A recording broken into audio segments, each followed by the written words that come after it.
Olá, graça e paz. Hoje nós vamos estudar a segunda regrinha de hermenêutica. Mas antes de eu introduzir a você a regra número 2, antes de eu expor a regra número 2 para você, eu quero primeiramente deixar uma consideração. Eu quero lembrar você que as regras de hermenêutica que nós estudaremos, elas foram divididas em 4 blocos. São 24 regrinhas de hermenêuticas que foram divididas em 4 blocos. E nós estamos estudando exatamente o primeiro bloco, que vai da regra número 1 à regra número 9. E esse bloco são as regras, os princípios gerais de interpretação bíblica. Então quero lembrar a você que nós estamos exatamente dentro dos princípios gerais de interpretação bíblica. Depois nós vamos estudar os princípios gramaticais, os princípios históricos e depois princípios teológicos de interpretação. Mas nós estamos da regra número 1 à regra número 9 falando desses princípios gerais. São princípios necessários para que você seja introduzido às regras de interpretação do texto bíblico. Mas na medida do possível eu sempre vou colocar um texto bíblico para você ir já aprendendo a importância da interpretação. E eu quero fazer isso agora. Eu quero fazer uma proposta a você, um desafio a você. Eu vou propor um texto bíblico a você nesse instante e eu quero que você interprete esse texto. Eu quero que você dê aí a sua posição. E para facilitar, para que você não tenha tanta dificuldade de pesquisar nesse exato momento e você ainda não conhece as regras de hermenêutica, então você ainda não tem a capacidade de aplicá-las, aliás, porque você não conhece, é claro. Então eu quero dar a você 4 opções. E uma dessas opções é a correta, né? Então eu quero dar essas 4 opções a você a respeito de um texto bíblico. Então eu quero que você nesse momento leia esse texto bíblico, vai aparecer aqui na tela para você. Eu quero que você leia e você escolha a opção correta. Vou dar um tempo para você pensar e escolha a sua opção. O texto é exatamente este que vai aparecer agora. Aí está aparecendo o texto para você, Provérbio 22, 28, e o texto ordena: não removam os marcos antigos que puseram os teus pais. Este versículo significa o quê? Então você tem que responder. A. Significa não efetuar mudança na forma como sempre fizemos as coisas. B. Não furtar. C. Não remover os marcos que orientam os viajantes de cidade para cidade. Ou D. Nenhum dos casos acima. Então eu quero que você responda nesse exato momento essa pergunta. O que significa esse texto? Não removam os marcos antigos que puseram os teus pais. Então você tem aí a opção A, B ou C. E eu gostaria que você desse a sua resposta, eu gostaria que você respondesse e, se possível, deixasse a sua resposta em comentário também no texto, em comentário também nessa publicação no YouTube. Sempre que eu aplico esse teste às pessoas, ou quando eu estou dando aula, a grande maioria das pessoas ou optam pela opção A ou pela opção C. Provavelmente você também optou pela opção A ou pela opção C. Por quê? Por que as pessoas optam por essa opção? Porque elas têm a mania de olhar para o texto bíblico, e talvez esse tenha sido o seu erro também, de olhar para o texto bíblico e procurar no texto o que ele significa para mim. O que esse texto significa para mim? Talvez essa foi a pergunta que você fez inconscientemente ao olhar para esse texto. Mas nós já aprendemos que nós não podemos olhar para o texto e buscar nele o que ele significa para mim. Nós não podemos pegar um texto bíblico e sair aplicando ele de qualquer maneira. O que nós devemos fazer? Nós aprendemos que devemos seguir 4 passos. Nós devemos dar 4 passos. Quais são? Primeiro passo, observação. Segundo passo, interpretação. Terceiro passo, correlação. E por último, a aplicação. Se você aplicou o texto a você dizendo que é a opção A ou a opção C, certamente é porque você, logo de cara, aplicou o texto. Você fez uma aplicação pessoal a você. Bom, o que esse texto significa para mim? Para mim, esse texto significa A, essa opção A. Mas você não pode fazer isso com o texto bíblico. O texto, antes de mais nada, o texto não é aquilo que significa para você. O texto tem que ser aquilo que significa para os seus autores originais. A mensagem que estava por trás da intenção dos autores originais. É isso que você deve buscar. E para isso você precisa observar, interpretar e buscar correlação, olhar o contexto. para você poder entender esse texto, ou buscar em outras passagens, referências a esse texto. Isso que você deve fazer. Se você então optou pela opção A ou C, você aplicou, você se equivocou na sua resposta. Você não respeitou ainda, é lógico, eu estou levando em consideração que você ainda não conhece as regras, mas você não levou em consideração as regras de hermenêutica. Por que eu estou fazendo isso? Para que você entenda que a hermenêutica é importante, para que você se sinta motivado a estudar, a continuar aprendendo as regras, porque você precisa, afinal, você não conseguiu interpretar o texto. E aliás, há muitos outros textos bíblicos que eu poderia propor desafios e que também você certamente não conseguiria responder. Por quê? Porque ainda lhe falta conhecimento das regras. Regrinhas simples, regrinhas básicas, mas que ajudarão a entender o que o texto significa. Deus, ao nos dar as escrituras sagradas, Ele nos deu uma mensagem. E certamente Deus tem a intenção que entendamos a sua mensagem. Quando você vai falar ao seu filho para que ele tome cuidado ao atravessar a rua, o que você faz? Você não fica filosofando ou fazendo enigmas e charadas para que ele entenda o que você quer dizer. Não, você simplesmente chega de maneira muito clara ao seu filho: filho, cuidado ao atravessar a rua. O que você tem que fazer? Olhe para a direita, olhe para a esquerda. Se não vier nenhum carro, então atravesse. Você, é claro, você não vai filosofar, fazer enigmas para que seu filho entenda a sua intenção. A sua intenção é poupá-lo de um acidente. Então nós devemos buscar a intenção do autor para aplicarmos.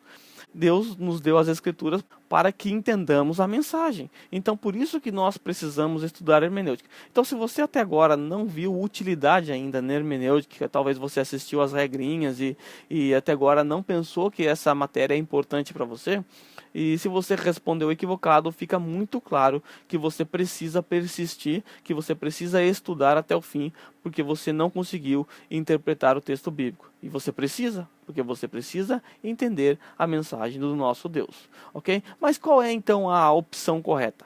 Qual é a interpretação correta desse texto? Então vejamos a interpretação correta. A resposta correta é não furtar ou não roubar. Vamos entender por que nós chegamos a essa conclusão. Bem, como é que nós chegamos a essa conclusão então? Primeiro, ao olhar para o texto, você deve observar o texto, a letra O do OICA, que você já aprendeu. Então, ao observar o texto, eu anotei a palavra Marco. Não sei o que isso significa, o que é Marco. Será que Marco é o nome de alguém? É o nome do antigo goleiro do Palmeiras, o Marcos? Será que é isso? O que significa Marcos? Se você não sabe, você deve anotar. Então, anote o que é marcos e agora você vai procurar o que significa esses marcos. Que marcos são esses que o texto está falando? A que se refere ao autor? Então, você agora vai interpretar, pesquisando o que significa isso, um dicionário ou até mesmo uma outra versão. Se você pegar uma outra versão um pouco mais atualizada, você já vai perceber que a intenção do autor já fica muito mais clara para você. Então tenha a Bíblia de várias versões, compare as versões, isso vai te ajudar um pouco. Mas o que é marco? Supondo que você não tenha outra versão, essa é a única versão que você tem e você está com ela em mãos e você precisa interpretar. Então, anotou o que é marco? Você não entende ainda, agora você vai pesquisar. E o que é marco? Quando você faz uma pesquisa, você vai descobrir que os marcos são, na verdade, estacas que serviam para delinear o território adquirido. Por exemplo, eu comprava um terreno de 1.000 metros quadrados. O que eu ia fazer? Como eu faria para saber o tamanho do meu terreno? Eu não tenho como saber. Então eu fixava estacas, que são os marcos, nas pontas, nas 4 pontas, de maneira que eu saberia qual é o tamanho ou qual é o limite do meu território. O meu território vai dessa marca, dessa estaca até aquela estaca. Aqui é o meu território, 1.000 metros quadrados, foi o que eu adquiri. O que as pessoas estavam fazendo na época em que o provérbio foi composto? As pessoas que haviam adquirido essas posses dos seus pais, então os seus pais colocaram essas marcas delineando o território adquirido, o território da família, e esses filhos estavam fazendo o quê? Pegando a estaca que está dentro do seu terreno e colocando no terreno alheio, ou seja, roubando propriedade alheia. É isso que o texto está falando. Por isso que a interpretação correta é a opção B. Não furtarás, não roubarás. Essa era a intenção do autor. O autor de Provérbios tinha por intenção dizer: não roubem, não roubem os terrenos, não mudem as marcas de lugar. Essa marcação que está aí foi a marcação que os seus pais puseram. Portanto, não remova, não coloque no terreno alheio, não roubem esse terreno alheio porque não lhe pertence. Então essa é a interpretação correta. Então perceba que se você simplesmente olhar para o texto, eu usei esse exemplo de provérbio, mas você pode olhar para qualquer texto das Escrituras. Se você olhar buscando o que esse texto significa para você, a chance de você errar ela é grande, é muito grande. Então você precisa estudar as regras, você precisa aprender para não cometer esses erros. Você precisa entender o que é que o autor queria lhe passar. Você precisa entender qual é a mensagem que Deus quer transmitir a você. Agora vamos ver a regra número 2. O que a regra número 2 tem a nos ensinar? Com a regra número 2, nós aprendemos que a Bíblia é seu intérprete. A Escritura explica melhor a Escritura. Esta regra número 2, ela é uma regra muito simples, mas é uma regra fundamental, uma regra que você jamais poderá esquecer, porque o melhor intérprete das Escrituras é a própria Escritura. E eu sei que você já deve ter observado em alguns vídeos, em algumas aulas que eu dei, você constantemente tem observado que eu sempre procuro provar alguma tese através das Escrituras. E é assim que o cristão deve ser.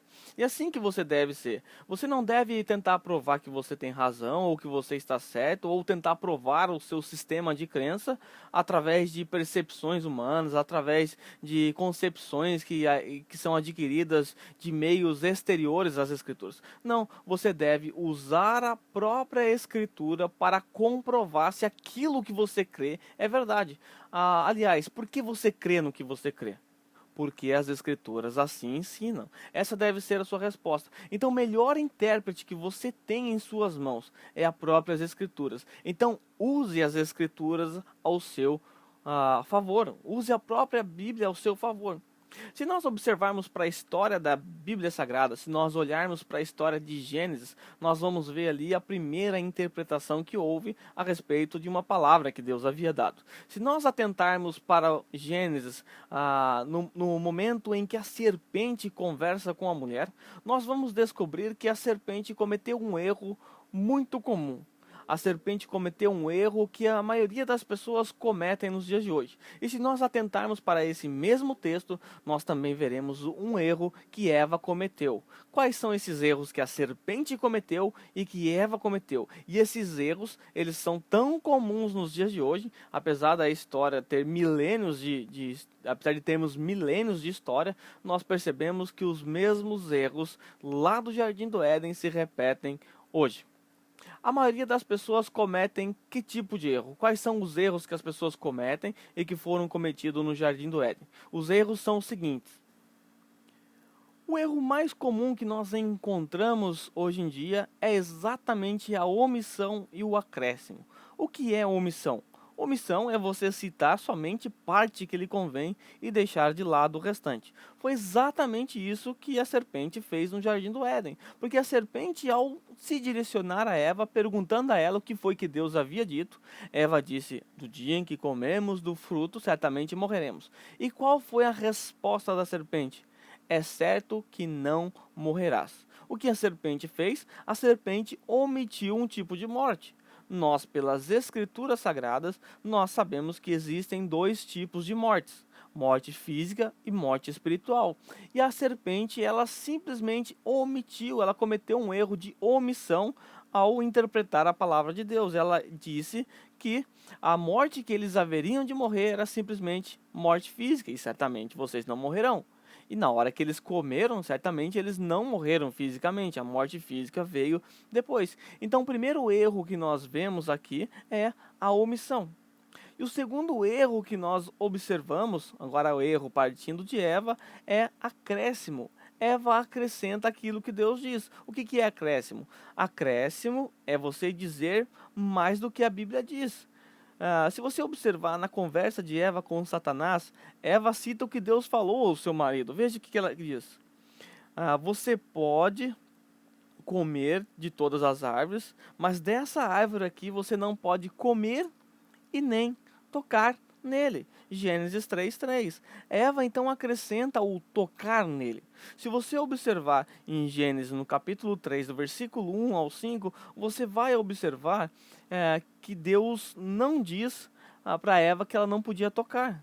A ordem de Deus foi específica: não coma desse fruto. Então Eva comete um erro, e esse erro foi um acréscimo. E esse erro de acréscimo e omissão é um erro muito comum hoje em dia. Muitas pessoas omitem parte do texto porque não concordam ou porque não se enquadram com a sua cosmovisão, com a sua maneira de enxergar as coisas. Então as pessoas omitem partes de textos, ou as pessoas acrescentam coisas para satisfazer o seu desejo ou para satisfazer a sua interpretação. Ela quer que Deus tenha dito algo que Deus não disse. Então a pessoa acaba dizendo. Eu quero dar alguns exemplos para você que eu já presenciei sobre acréscimos.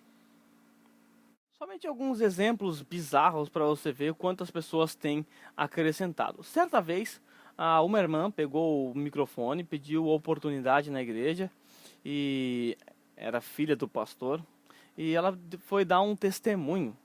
E ela disse no seu testemunho que ela estava em busca de alguma coisa, que eu não lembro bem o que era, um emprego talvez.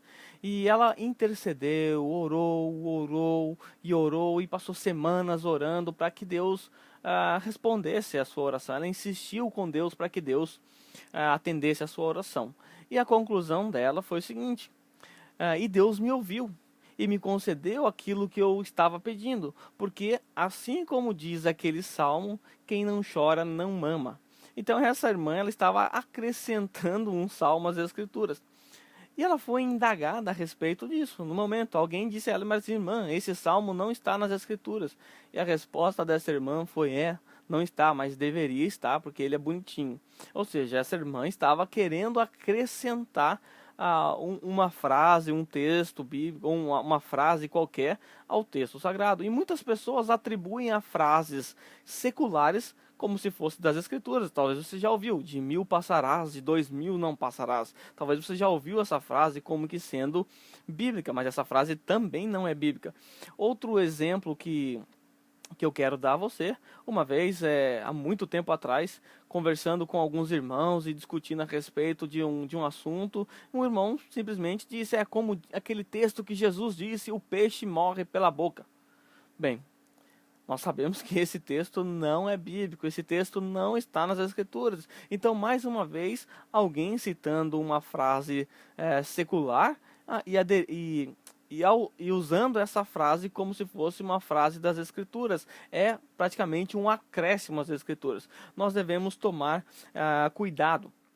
Bem, agora nós vamos aplicar a regra aprendida. O que nós aprendemos? A regra nos diz que as escrituras é nosso melhor intérprete. A escritura explica melhor a escritura. Então eu quero usar com você agora um texto bíblico para nós aplicarmos essa regrinha.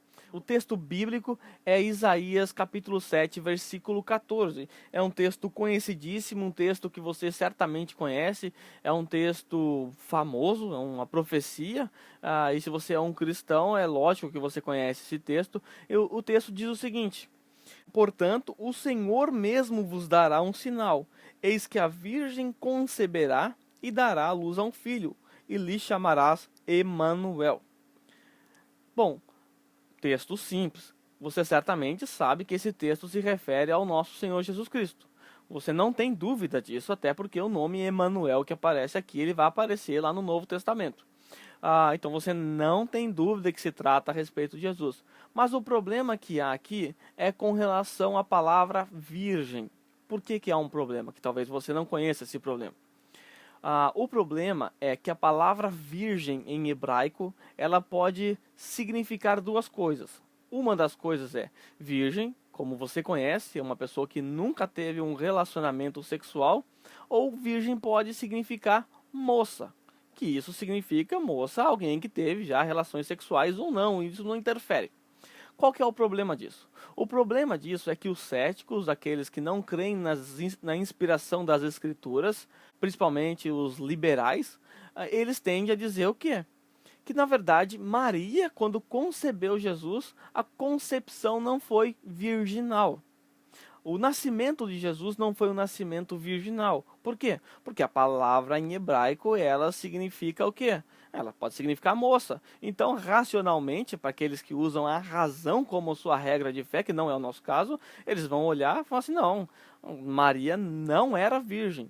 Maria era uma moça. É claro que Maria teve relações sexuais com José e por isso nasceu Jesus. Certo? Esse é um problema para nós resolver. Só que nós temos um trunfo. Nós temos a própria Escritura ao nosso favor. E a própria Escritura vai nos ajudar a interpretar. Como é que nós vamos usar as Escrituras ao nosso favor? Nós sabemos que o Antigo Testamento foi escrito em hebraico. E a palavra em hebraico nos põe em dúvida, nos deixa em xeque. Mas nós não podemos nos esquecer que o Novo Testamento não foi escrito em hebraico. O Novo Testamento foi escrito em grego. E a palavra grega usada para virgem no Novo Testamento, ao se referir ao nascimento de Jesus, é uma palavra grega que não tem duplo significado. O único significado da palavra virgem em grego é virgem mesmo, é alguém que nunca teve relacionamento sexual. Portanto, os escritores que eram judeus no Novo Testamento, Mateus, esses escritores que escreveram, João, que escreveram o Novo Testamento, principalmente Mateus, que trata desse texto aqui, ao olhar para essa profecia aqui, ele não usou a palavra moça no grego, ele usou a palavra virgem. Portanto, não nos resta dúvida que Jesus nasceu de uma virgem. O nascimento virginal de Jesus não nos deixa a menor sombra de dúvida. Por quê? A própria Escritura nos ajudou. A própria Escritura nos deu luz ao texto de Isaías, que nos parecia um pouco confuso. O texto de Isaías que poderia ser apontado para nós como uma dúvida diante de algum cético, ou através de algum cético, agora a própria Bíblia nos ajuda a interpretar o texto. Lembre-se, a Escritura é o seu melhor intérprete. A Bíblia explica melhor as Escrituras. Nunca esqueça essa regra. Sempre que possível, procure nas Escrituras. A grande parte do Antigo Testamento, nós vamos ter a correta interpretação no Novo Testamento.